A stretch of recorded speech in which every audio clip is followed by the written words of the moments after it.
In this video I just wanted to talk a little bit about Autopilot and how it's arguably saved my license several times. I've been using this particular performance Tesla Model X for around 6 months. I've had it as a rental while my cars have been on order because I decided I wanted to have a Tesla, but I couldn't wait for my orders to be filled by Tesla, so I decided to rent this on a long-term rental at a fairly low price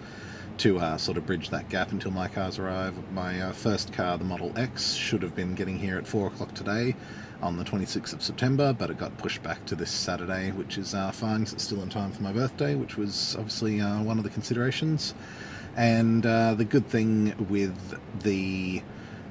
Autopilot, as you can see it's engaged now, if you can see the little blue steering wheel down here, is it essentially takes care of most of the driving for you. So speed and steering and braking for other cars is all sort of covered by the computer in the car, and that means that you're obviously much less inclined to do silly things like accelerate beyond the speed limit, which is something that unfortunately I was doing a little bit when I first got the car and got a couple of small fines. One point I think it was 11 kilometers over a couple of times within the first month, but then got used to engaging Autopilot most of the time, and in fact practically all of the time, to make sure that I don't disobey any laws.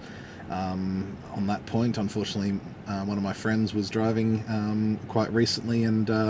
decided to test out the car and gave it a little 2-second acceleration in a 70 zone, and right at the same time that a policeman on a motorbike was looking, and that was very unfortunate for him because that was automatic loss of license for 6 months and a $1,200 fine and all the sorts of things that you really don't want, and makes you decide to engage the Autopilot and just essentially be a passenger, a supervising passenger of your car.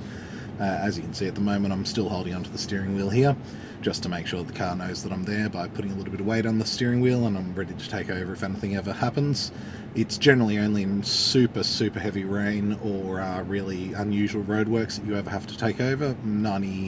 I'd say 99.5% of the time you would not take over with Autopilot, especially on a freeway like this. I recently drove from Brisbane to Nambucca Heads, which is about a 6-hour drive,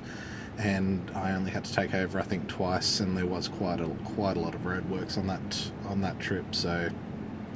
yeah, the reliability of Autopilot is amazing, even in an old car like this. Is a 2015 model, and then the AP3 Autopilot 3 hardware is now in all the new models that are coming into the country, which means that if you're driving a Model 3 or if you're driving one of the newer Model X's, you're going to have an Autopilot that's quite possibly as good, if not better, at driving than you are. And definitely it's constantly looking in all directions, whereas obviously you're, generally speaking, looking in one direction. So there's a lot of amazing developments that have happened over the last 5 years, and I think once you actually get in one of these cars, you'll see for yourself how far advanced they are above the competition. So teslataxi.com.au if you'd like to rent one of these cars and see for yourself. Thank you.